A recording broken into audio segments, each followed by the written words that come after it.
Hey there, this is Justin with Effective Remote Work. Obsidian is a name that has been getting thrown around a bit in the personal knowledge management space, especially as a competitor to Roam Research. And I'm finding out today that there's good reason for that. Let's take a quick look at Obsidian and the things that it may have to offer you in your note-taking workflows.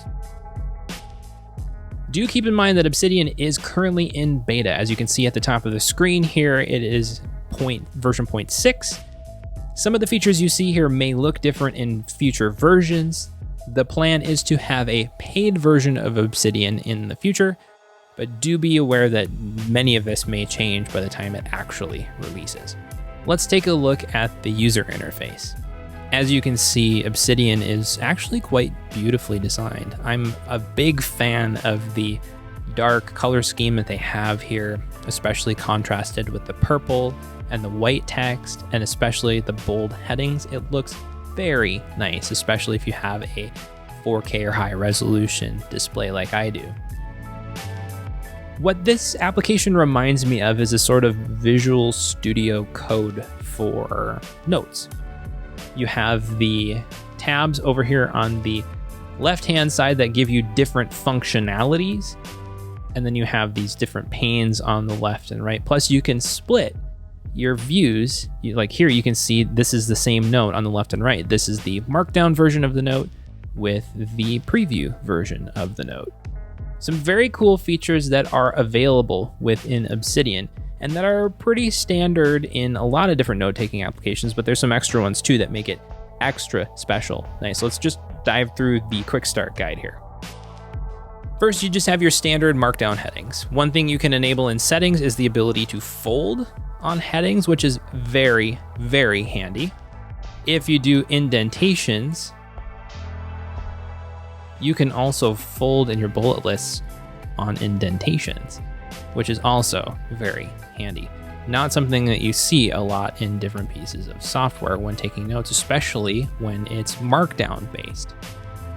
Wikilink's pretty standard here. You just do double brackets. You can wikilink a note, say if I want to highlight the text hurry here and I just press brackets twice around it, it'll automatically link it. One thing to be aware of is that if that page doesn't exist already, you have to click on the link for it to actually create.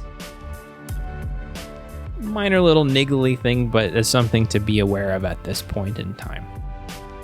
If you want to have a note page with a different display name in the actual Markdown preview, you can use the pipe operator in the middle. Left-hand side is the note name, right-hand side is the link that you're going to see. Pretty cool though, if you hover over a page, you do get transclusion right into the note page here. So you can see the contents of the note when you hover over the link. One thing that's pretty neat though I find about Obsidian is that there's some power user quick use workflows inside of here. There's keyboard shortcuts that are completely configurable inside of settings.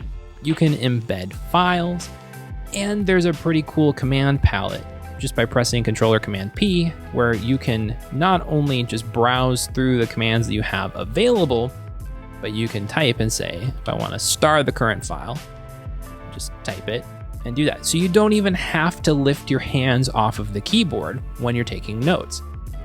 As somebody who has a development background and deals with some RSI issues, one thing that I found that's been very challenging with a lot of note-taking applications or productivity softwares in general is an emphasis on using the mouse to navigate around.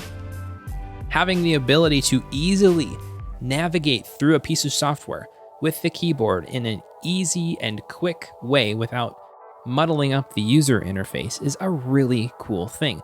Now, if you're a nerd like me, there is a way to turn on Vim mode inside of Obsidian to get Vim key bindings.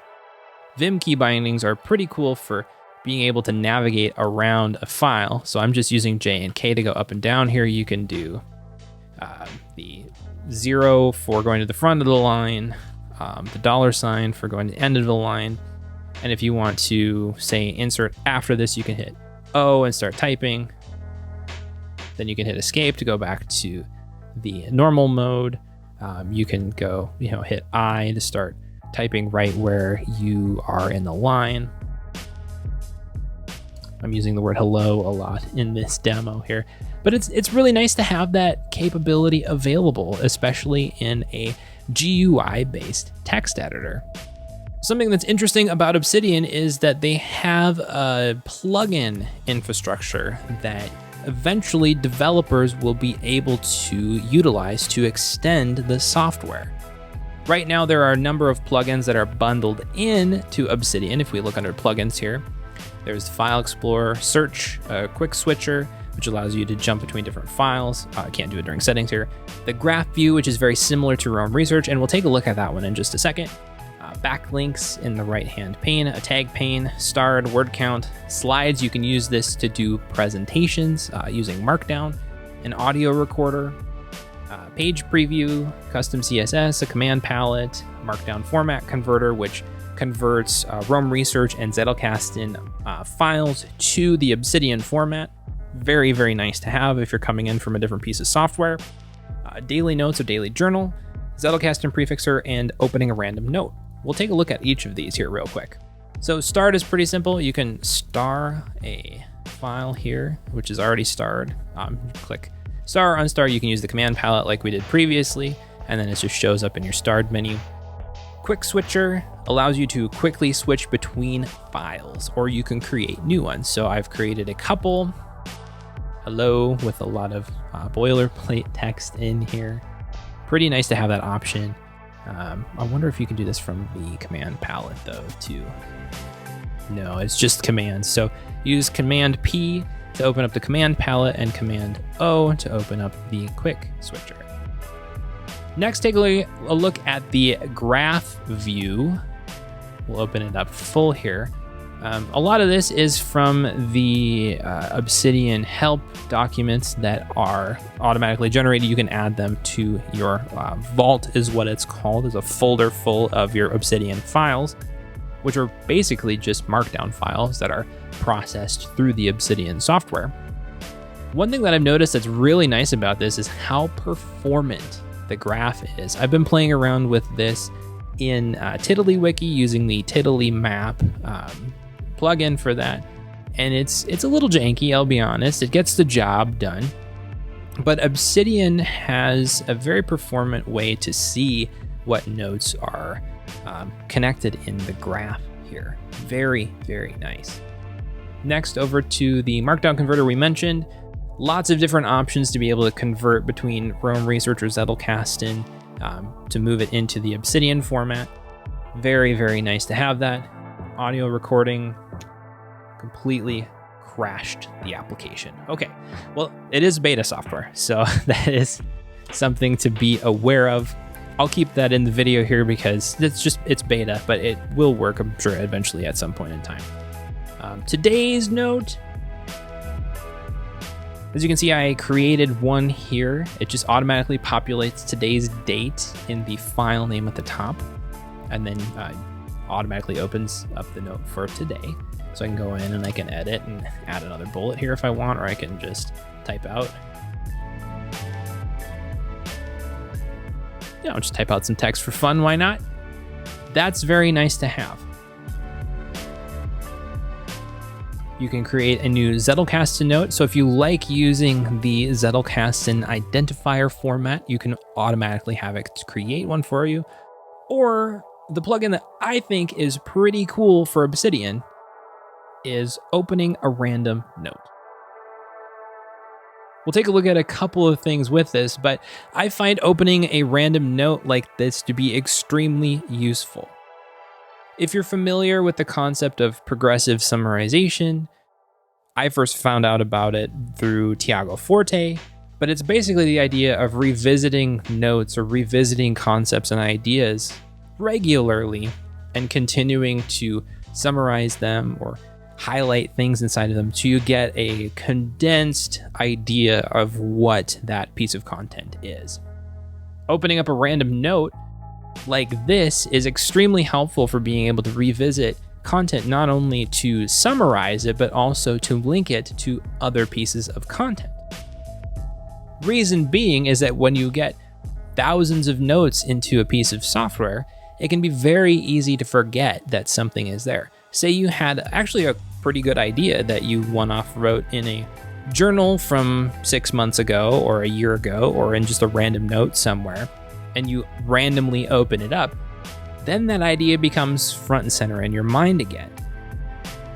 Whereas if you were left to your own devices, you may not ever encounter that idea again.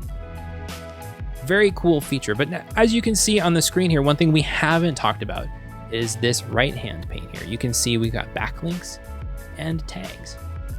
Backlinks, you can see the transclusion of where that link was generated from. And we also have unlinked mentions. Unlinked mentions show references to the exact file name in other places where it's not currently linked. And then it gives you the ability to link it and show it in the backlinks section. Very similar to Roam Research, just a little bit different UI for it. Over to tags here, you can see what files are tagged. So what this does is it pops open a search in the left-hand bar where those tags were used. Different from Roam Research in the sense that the hashtag name is a tag instead of a file name like it is in Roam. In Obsidian, you're using the wiki links to link between files. In Roam, you can use wiki links, you can use the metadata modifiers, which is the double colon. You can use the # name to link to a file, or a different page rather. What I think this does in Obsidian is it gives a little bit more flexibility when it comes to how you're organizing your notes. Another thing to note too is that because it's a directory on your computer, not only do you just create files in here, but you can create folders as well. So you can see that Obsidian Help, which is the auto-generated help documentation that you can insert into your vault, which is again just a folder on your computer, does come with folders. Now, these folders are not pages. You're not nesting pages under pages here, you're nesting pages under folders. But you can do attachments. You can do images, you can do different audio files. You can have slides here. Let's preview this and see what it looks like. I'm not exactly sure how that works. I haven't done. Oh, you can start presentation here. Cool. Very nice. Very nice. It's got a little slider at the bottom too. Shows you exactly what you need, where you're at. It's pretty cool, not gonna lie. So that's it. That's really a brief overview of Obsidian. You can create any kind of files in here that you want. You can link them up together. You can get backlinks. You can see the graph overview, daily journals, starring things. Whatever you need in a knowledge management software, this seems to be an actual high quality version of it that's locally hosted on your computer. You can be in control of how you're syncing that data, whether it's through Dropbox. I believe Obsidian has a plan to have their own syncing service as well, but it's a very nice piece of software. I'm a big fan of the design of it, and I'm very interested to see where it goes in the future. If you have a chance, be sure to sign up to the Obsidian beta. I will make sure to put a link in the description below. If you want to find out more about personal knowledge management, note-taking applications, and ways to take notes, as well as anything else in the productivity and remote work space, do leave a comment below. I'd love to hear from you. Be sure to subscribe, and thanks for watching this video on a first look at Obsidian.